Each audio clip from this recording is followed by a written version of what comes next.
Hey everyone, welcome to another episode of Gearhead Grind Garage. Today, just taking some footage I did last time I worked on the truck to do a quick video on how to do a brake fluid flush. This can also apply to power steering in a really easy way, which I'll just cover briefly at the end. But primarily I just take you through how to get the fluid out of the reservoir and then basics of bleeding brakes. I imagine most people watching my videos are already going to know how to do this, but I figured since I was doing it anyway on the truck, why not just record it and do a little DIY video? Hopefully it helps somebody out there.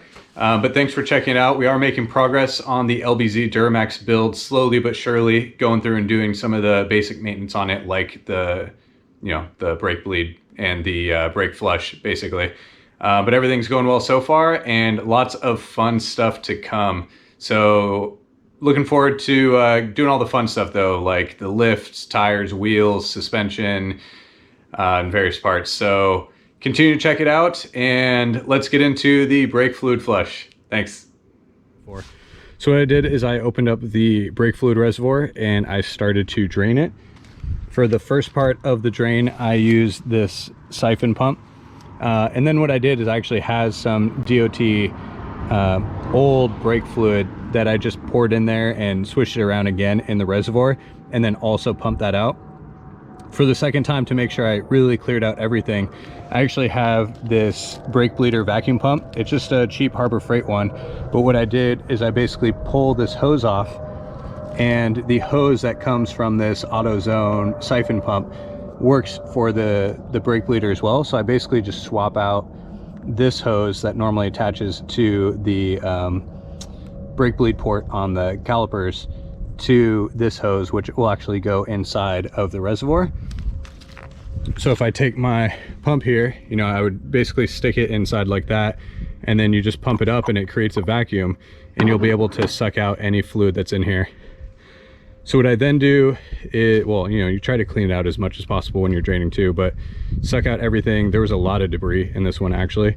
And then I fill it with my good brake fluid, my .3 Lucas here, and then let's go around to the back and show you how to bleed the actual brakes themselves.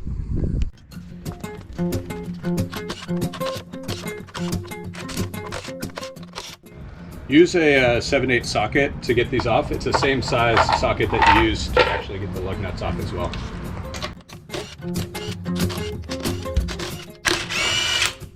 That one was actually loose.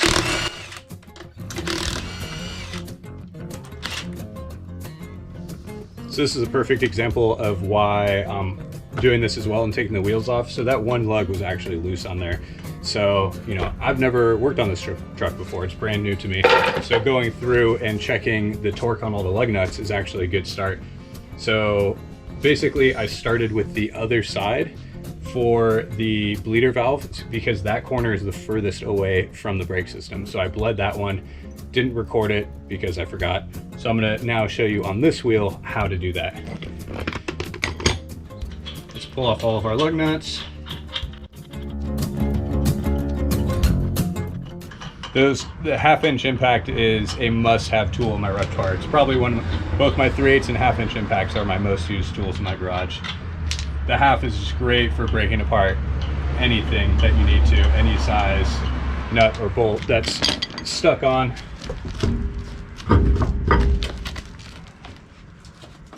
Just gonna move this down here.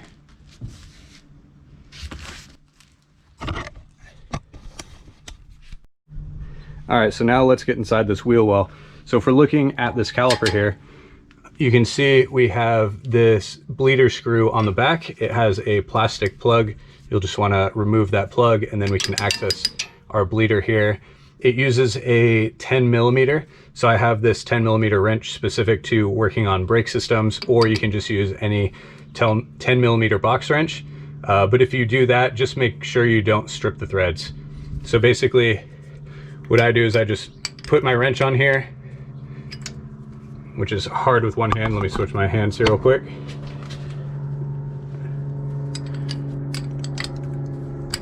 So we're just gonna go ahead and get our wrench, and then I always test to see how tight it is. Okay, so I do know basically within this realm of travel that I have here, that I will be able to crack the bleeder within that. So let me go ahead and grab the vacuum bleeder and I'll put it on here and show you how it's done. All right, so hopefully that gives you a good enough angle on how I'm going to do this. So basically I'll align my bleeder here. I always push it on with one finger just to make sure it has a good seal. We'll go ahead and crack this open. I actually heard the air release on it. And now you just go ahead and start pumping. You should see on the gauge, it'll actually build a vacuum. So when you pump, you should see it start to fill your reservoir here. Looks like we can crack this a little bit more. Oops. All right. Need a hose clamp or something on there. It's not the best fit on this Harbor Freight vacuum one, especially with me pulling it on and off on occasion.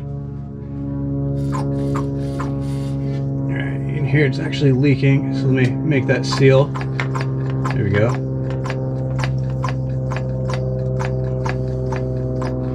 The other side went a lot smoother, but it's all right. So you can see the fluid that's coming out is super dark and gross. This one's actually pulling a lot of air. The brakes were pretty soft, so I'm not terribly surprised. Go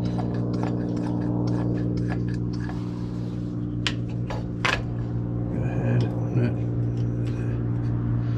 open that up just a little bit more. Just not getting a good seal on this side for whatever reason. I mean, it's still working and just having to pump a lot more than I should. So basically you want to pump until you feel like you've gotten out the dirty fluid in the system. So for me, it's still coming out dirty and it's going really slow, so that's not helping. Because my seal is piss poor on this thing.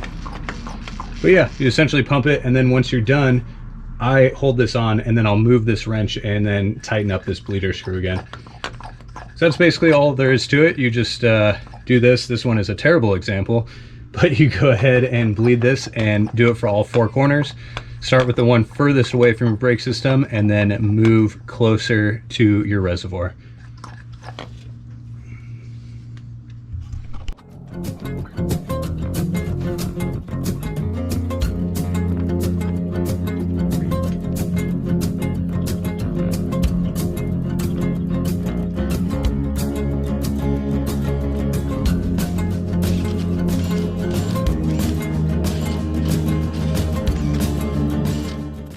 So I'm just snugging them down with the torque wrench, or with the impact. I'm not torquing them. And then with my torque wrench, I have it set to 140 foot-pounds, and I'm just gonna come through and re-torque these in a star pattern.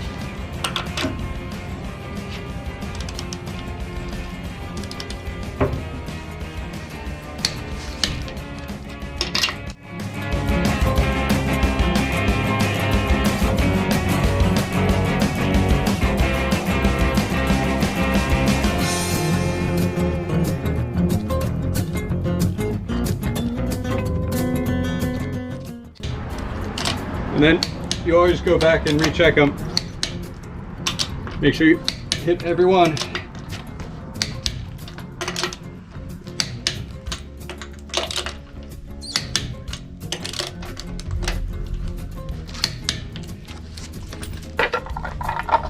And then put this on.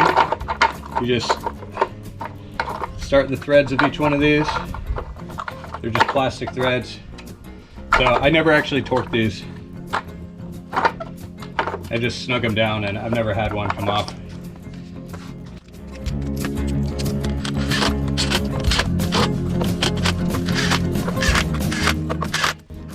I just kind of check them. Well, all good. It's on solid. And there we go. Let's move to the front.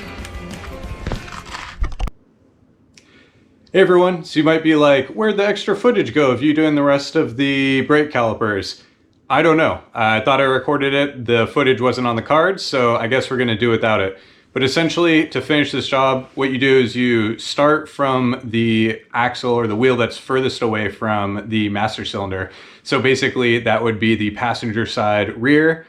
You bleed that, close it, get that all done. Then you move to the driver's side rear. Then you move to the passenger side front, and then finish it off with the driver's side front.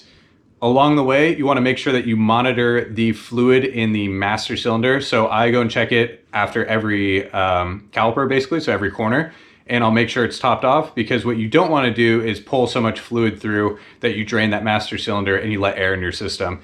So do a corner, and depending on how much fluid you're pulling through, how big your master cylinder is, that'll dictate how often you have to check it. On this particular truck, you don't have to check it very often. It's a huge master cylinder, so unless you're pulling a ton of fluid out, you should be good. But yeah, just do all 4 corners, working your way towards the master cylinder, and that should wrap it up. Sorry I didn't get to show it to you, but hopefully that still helps, and let's move on to the power steering. Thanks. So you may be asking, what about the power steering? So I'm going to do something similar. I'm going to open this top. I'm going to grab my vacuum tool to create a suction, and I'm going to suck out the old fluid, and then maybe do a little flush with some new one, and then suck that out and then top it off with new fluid. And that should be it for the power steering system. All right, thanks everyone for checking out this video. I know it wrapped up kind of abruptly, but I had actually switched topics. And come back and check out our other videos for how to do a fluid flush on this truck, as well as it can apply to basically any car with a brake fluid reservoir and a typical bleeding system. We're also going to go through a bed liner, doing a Raptor liner on the truck as well, how to prep, spray, and do all that for Raptor liner. And then we're going to get into some fun stuff in future videos. We got a Zone lift kit coming, some Fox shocks, we got some Method wheels, some General tires, all sorts of fun stuff on the way. So please come check out future videos. You know, hopefully you enjoyed the video. So if we earned it, please feel free to subscribe, like the video, comment, let us know what we could do better, what you liked about the video, anything else. Love to hear from you, and keep coming back for more. Thanks everyone.